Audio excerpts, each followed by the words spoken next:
नमस्कार दोस्तों, वेदात्मा चैनल में आप सभी का स्वागत है। आज हम एक बहुत ही ज्ञानवर्धक कहानी लेकर के आपके सामने उपस्थित हैं। मुझे पूर्ण विश्वास है कि इस शिक्षाप्रद कहानी से आप सभी अवश्य ही लाभ प्राप्त करेंगे। दोस्तों, आप सबका सहयोग ही जरूरी है।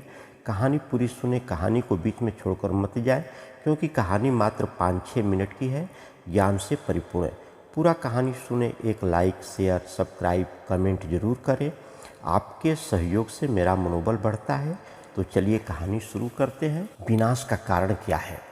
नदी तीरे च ये वृक्षा पर्गे हिसु कामिनी मंत्री ही नाश्य राजना शीघ्रम नश्यन्ते संशयम।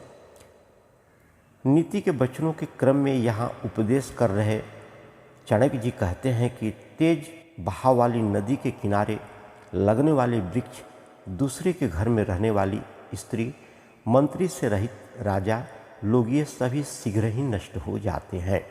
भाव यह है कि नदी की धारा अनिश्चित रहने के कारण उसके किनारे उगने वाले वृक्ष शीघ्र ही नष्ट हो जाते हैं, क्योंकि उनकी जमीन पेड़ों के बोझ की सह नहीं सकती और जड़ें उखड़ने लगती है।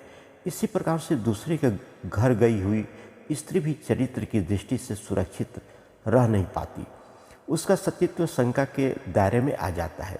इस संदर्भ में किसी नीतिकार ने ही कहा है, लेखनी पुस्तिका द्वारा पर हस्ते गता गता अगता वै योगिने नष्टा भ्रष्टा च मर्दिता। अर्थात लेखनी, कलम, पुस्तक और स्त्री दूसरों के हाथ में चली गई तो गंवाई ही समझिए। यदि देव युग से वापस लौट भी आई तो उनकी दशा नष्ट, भ्रष्ट और मर्दित रूप से ही होती है। इसी प्रकार से राजा का बल मंत्री होता है। मंत्री राजा को सन्मार्ग एवं प्रवृत्ति एवं कुमार्ग से हटाता है।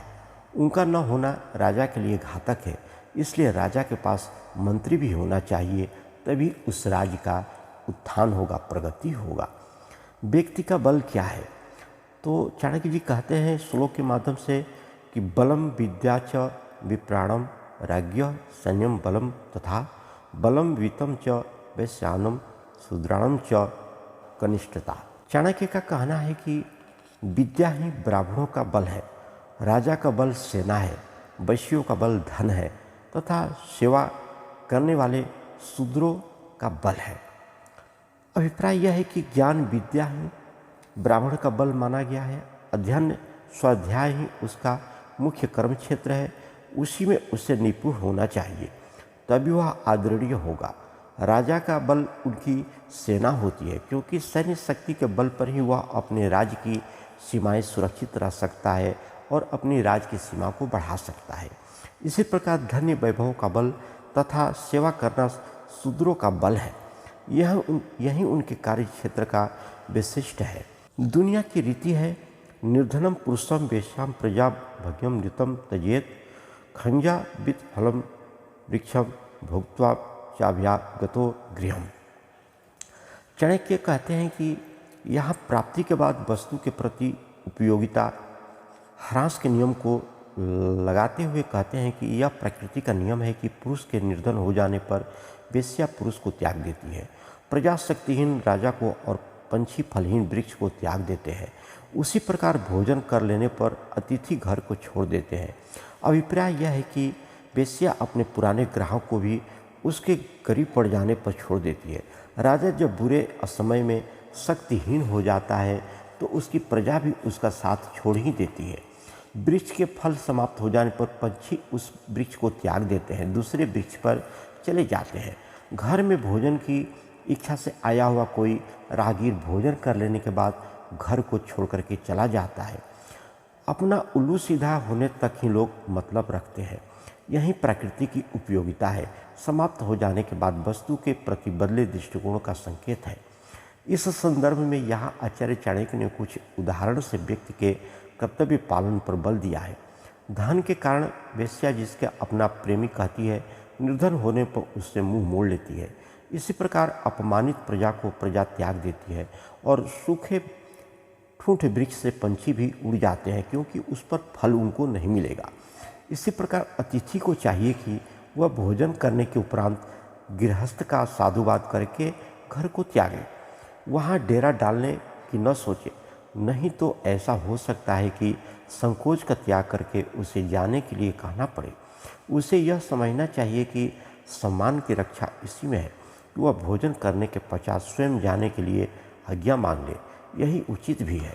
यहाँ आचार्य चाणक्य यज्ञ की रीति पर चर्चा करते हुए कहते हैं कि दक्षिणा लेने पर ब्राह्मण यजमान को छोड़ देते हैं, विद्या प्राप्त करने पर शिष्य गुरु को छोड़ देते हैं और वन में आग लगने पर वन के पशु वन को त्याग देते हैं। अभिप्राय यह है कि ब्राह्मण दक्षिणा लेने तक ही यजमान के पास रहता है। दक्षिणा मिल जाने पर वह यजमान को छोड़ देता है और अन्यंत्र ही सोचने लगता है।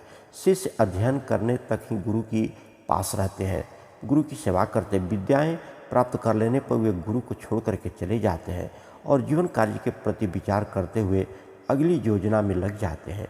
इसी प्रकार हिरण आदि वन के पशु वन में तभी तक रहते हैं जब तक वहाँ हरा भरा मिलता हुआ है। यदि वन में आग लग जाए तो पंछी वहाँ रहने की संभावना समाप्त कर करके जानबूझ करके अनंतर दूसरे जगह डेरा लगा लेते हैं और वहाँ से उड़ जाते हैं।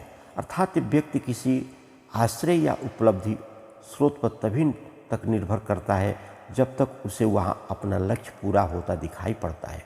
लक्ष्य पूर्ण होने पर उपयोगिता ह्रास का नियम लागू हो जाता है। अर्थात इन सब बातों को जीवन में ध्यान रखना चाहिए, अपने जीवन में ध्यान में रखते हुए आगे बढ़ना चाहिए। तो दोस्तों, फिर अगले वीडियो में एक अच्छी ज्ञानवर्धक कहानी के साथ मिलते हैं। धन्यवाद।